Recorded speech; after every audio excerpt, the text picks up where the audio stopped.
It is Women's History Month, and we are celebrating the contributions that women make in our organization and beyond all throughout the month of March. It's actually been really fun. So, thank you for tuning into our Spotlight podcast. I'm Jackie LeBrack, communication strategist here at Solarity. And today I have the pleasure of speaking with our Vice President of Business Solutions, Michelle Hatton. Hi, Michelle. Great to see you. Hi, Jackie. Thanks for having me on. Yeah, I'm really excited to chat with you. Can you explain what Business Solutions is and kind of what you do here at Solarity? Yeah, that's a great question. Business solutions is a made up title that I brought to the table when I was offered the position. So I love it. yeah, it's supposed to really speak to the focus of the teams that I have the privilege of leading. I have project management under me, and really what that is executing on a solution. We want to make sure we're executing in a way that has the most success. Another team that I have under me is the business analyst team. And a lot of that role is looking around and figuring out what the best solution is. What are the things that are going to help us move forward and do so in a way that's the best for the organization and for our members. The third team that I oversee is our business intelligence team. And that you can think of, bringing insights and allowing us to find our way forward and to find, what is the solution that we need and how we're going to move forward with that. So that is what business solutions means. It is a dynamic group of people. I work with them a lot. So I really, really love working with your team. And it is interesting to see you really do kind of touch all aspects of the membership, the entire member experience. That must be really fun. And I can imagine a little bit challenging. Yeah, it's very rewarding too. I mean, that's Yeah. probably the best part of our job is being able to see the impacts that we have to the membership and being able to bring forward, really good solutions and things that help, with, all the things that we're trying to do and create a better experience for our members. That's great to hear. We've been highlighting women leaders throughout the month. What does Women's History Month mean to you, Michelle? That's a good question. I don't know that I've ever thought about it before, being asked to join the podcast. So when I think of history, I think of a few things. One, we can look back and realize how much we've come forward as women in business and in history. It wasn't too long ago that women weren't really allowed to even work in the workforce. To do that was a big struggle. I think there's been a lot of progress, and we can celebrate that. This is a month that we can take to celebrate the accomplishments that we've had in history over the course of history, and but also to think about what's next. What more can we do? What are the things that we need to continue to strive for, and what are the things that we can continue to work towards as women? And being able to lift each other up and move forward in a way that, is going to leave the next generation even better. I have a daughter who is in her early 20s, and I think about what's going to be like for her in the workforce and what are the challenges that she may come up against as being a woman in business, and the things that, how is she going to also move forward and create the history that she can do in that role that she's going to have. There's been so much progress, though, even in the last 20 years while she's been growing up. You must feel hopeful for her and excited kind of what's ahead for her. Oh, for sure.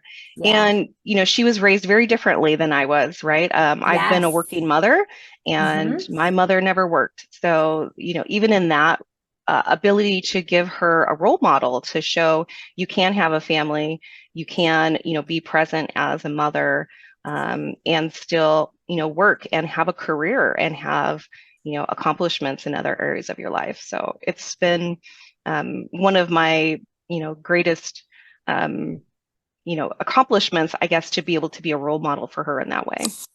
Yeah, I have little boys and they always tell their friends, "Oh, my mom works." And it's really Hmm. neat to kind of see that and for them to watch you be a present parent, but Hmm. also know that you're, doing your thing at work. I think it's Yep. great for them. Yep, for sure. That's really neat. Thanks for sharing that. Hmm. Who are some of the women who inspire you? I think for me, the inspiration comes from maybe not a single person that I can name, but really when I see women in leadership roles who are struggling, um, which may sound a little odd, but when I see women who are struggling, but they're still in there, they're still doing it, they haven't left the ring, they're still moving forward and still, um, being a role model for the rest of us. I think those are the women that I really admire and give me a sense of I don't have to be perfect. I don't have to have a really perfect life to be able to do this. Life is messy, life is complicated, and the women who really inspire me are those who you really see it. They're not trying to hide all the messy parts of their life. They're transparent in the fact that they are struggling and they have struggles in their life, but they're still in the fight. They're still moving forward. They're still bringing that value and showing the rest of us that it's okay. And you don't have to be perfect to do this job, to be a leader in your organization or a leader within your group. So those are the women that inspire me. I love that you voiced that. I think I don't think I've ever heard anyone articulate that. Like you joke around like, oh, I'm a hot mess, but it's like Yeah. so much respect comes with that because it's like, wow, yeah, you're Mhm. a hot mess, but you're getting it done. Yeah. Yeah, for sure. And I think for me, being able to the role model part of it is being able to see someone else, right? Who looks like you, who is a female, right? And is in a role that you maybe didn't think that you could have. When our CEO, Mina Worthington came in to become our CEO, that was the first time I'd really seen a really powerful, confident female come into an executive role like that. And it was eye-opening for me. I'd never seen or been exposed to that before. And that made a huge difference. All of a sudden, I thought, I could do this. Maybe there is something more for me, in my career other than, just being a worker bee is what I was at the time. So that was very inspiring for me.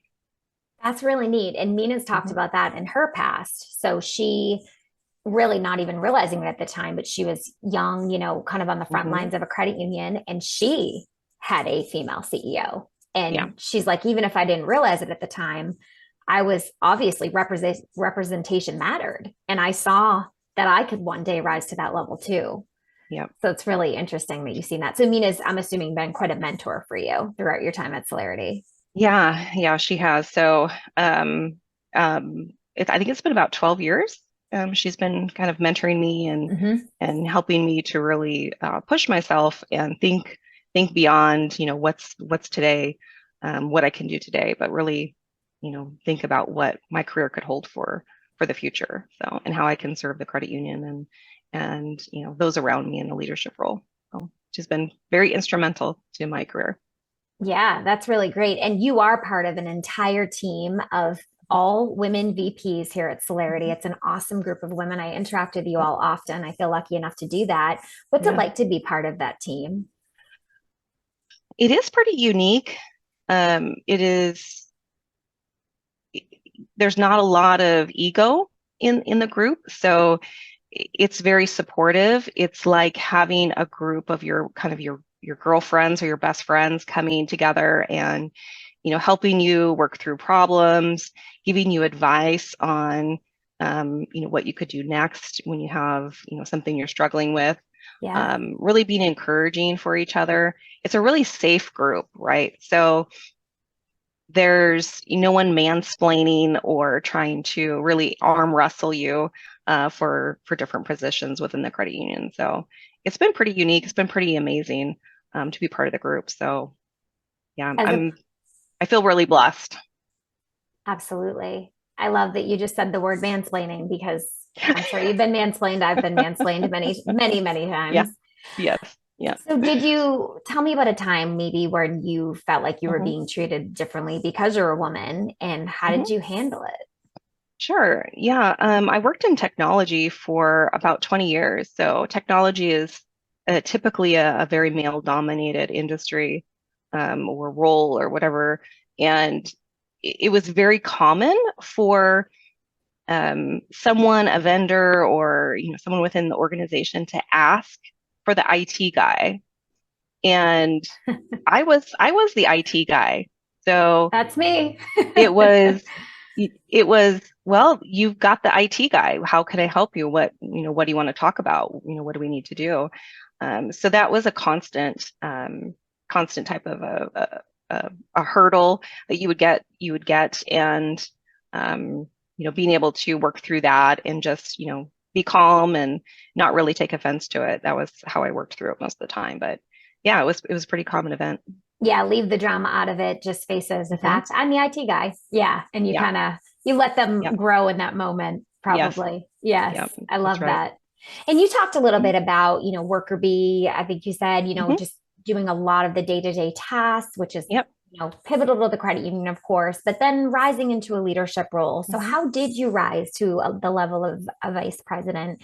And what do you credit with your success? How did you do it? Yeah, that's a good question. I mean, I started out as a teller at a bank when I first started into the financial industry. So when I came into the credit union space, that was amazing. It was very, very much a different environment than a bank was for Yeah, sure. totally different. And yeah, and when you are unsure what you want to do, you're kind of looking around. I didn't have a path I wanted to follow. So I just stayed really open to opportunities. I worked in lending for a time. I worked in accounting for a short bit. Wow, Um, you've done it all. I've been in a lot of different areas in the credit union. That's great. I didn't really have a set thing that I wanted to do. So I just looked for opportunities and, continue to grow through those opportunities. When I was working in technology, there were certain times where we had an opportunity to create a new group. We created a new group of business analysts, and I had an opportunity to lead that group, create the role, really establish what that role was going to look like. Um, and through that, I found that I was leading my peers and being able to provide them leadership, even though I wasn't their manager, really let me grow in my ability to lead So it was like no pressure. You in just an kind of indirect way. naturally, Right. right, took it on. Yeah. That's So interesting. you lead differently when you don't have authority. There is a component of the authority that you don't have. You can't demand, you can't be aggressive and give orders. You learn to lead without authority. And that was really something I've taken with me in the way that I lead my teams now, even though I have a title and I have the authority to do it. I bring them along with me in a way that I've gained their trust and they want to follow. And um, it starts with a curiosity and really brings them along with you in what you're doing, and instead of demanding or giving orders, it's more of a mutual respect. And obviously there's accountability there too, both ways. And that's been kind of the the way I've learned how to lead and what I've continued to do in the role that I am today. That's really neat. It kind of allowed you to have that natural transition. Hmm. Probably, it probably Yeah. felt like less of a pressure cooker, when you Yeah. were finally given the opportunity. That's really neat. Yeah. Yeah. And my peers really responded well to that. Once did become their manager, they were like, great, this is perfect Duh. because you're Yeah. already you're already our leader, and leading us. So it was very natural transition.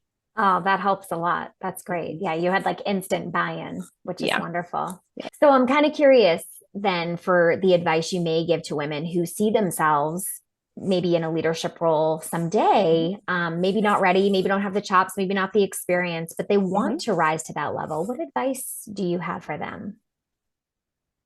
I have a couple pieces of advice I give often to women who are looking to grow in leadership. One of them is obviously lead where you're at. If you have, you can lead your peers, you can lead from wherever you are in the organization. You have the ability to be a leader. It requires you to use your voice.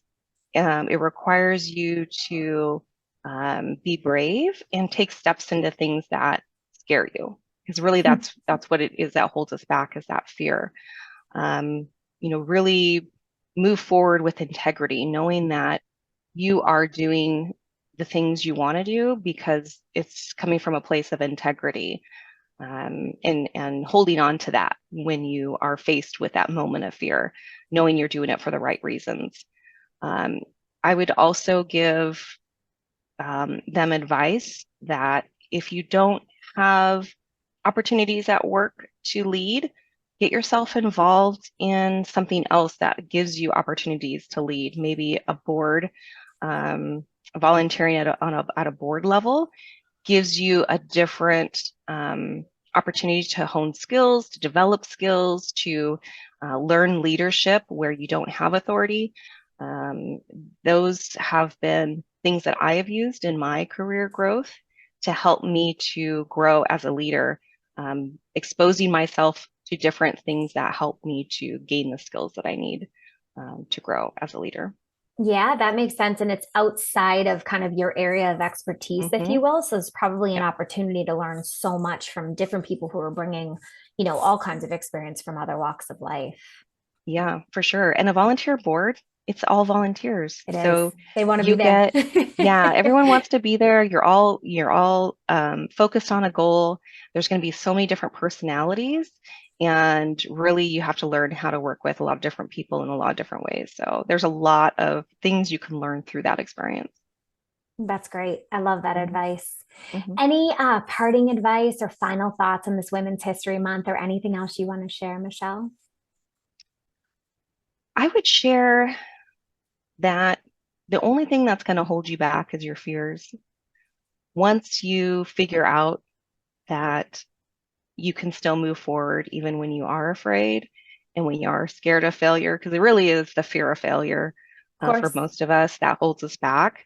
Once you figure out that you can fail and you're still going to be okay, I think that is one of the biggest things I've taken away in my career is that you can fail and be okay, and you can still get up and you can still move forward and you can still succeed.